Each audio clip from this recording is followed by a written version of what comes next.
ఎప్పటికీ నువ్వు గుర్తుండిపోయేటువంటి జీవితము నీకు ఇచ్చాడు.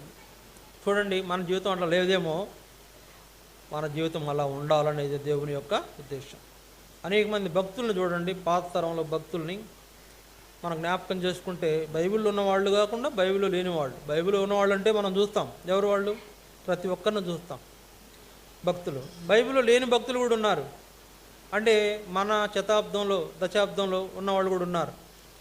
మరి అనేక మంది భక్తులు, దైవజనుడు భక్త్ సింగ్ గారు, ఆయన ఇప్పటికీ కొన్ని కోట్ల మంది ప్రజల హృదయాల్లో స్థానం సంపాదించాడు.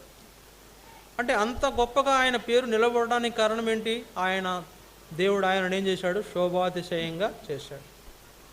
లేకపోతే మనకు అలాంటి జీవితము ఇవ్వాలని అనుకున్న దేవుడు బహుతరములకు సంతోష కారణం. ఈరోజు భక్త్ సింగ్ గారిని బట్టి అనేకులు ఎలా ఉన్నారంటే, ఆయన దేవుని లోబడి జీవించిన వాడని, ఆయన జీవితం ఎంతో ధన్యకరమైందని చాలామంది ద్వారా నేను విన్నానంటే, మాకు వాళ్ళు గొప్పగా చెప్పుకుంటుంటారు.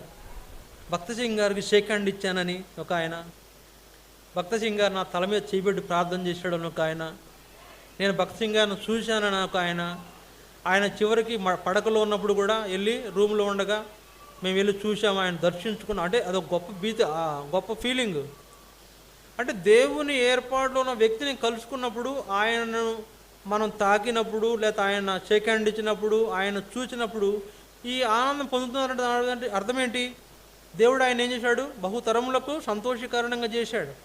భక్త్ సింగ్ గారిని బట్టి అనేక తరాల వాళ్ళు, మా పిల్లలు కూడా సంతోషపడేవాళ్ళు ఉన్నారు. ఇంకా వాళ్ళ పిల్లలు కూడా సంతోషపడేటట్లు ఆయనకు అలాంటి కీర్తి ప్రభావాలు దేవుడు కలుగు చేశాడు. అందువలన అంటే ఒక వ్యక్తిని, యేసు ప్రభు అంటే ఆయన వేరు కదా, ఆయన దైవత్వం కలిగిన వాడు కాబట్టి ఆయన వేరు.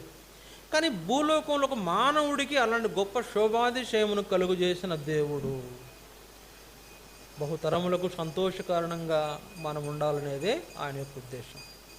అట్లాంటి విధానంలో మూడవదిగా శోభాతిశయమునకు కలుగు చేసి మనల్ని బహుతరములకు సంతోషకారణంగా చేసిన దేవుడిని బట్టి మనం అతిశయిస్తాం, అందును బట్టి ఆరాధిస్తాం. ఇది మూడవది.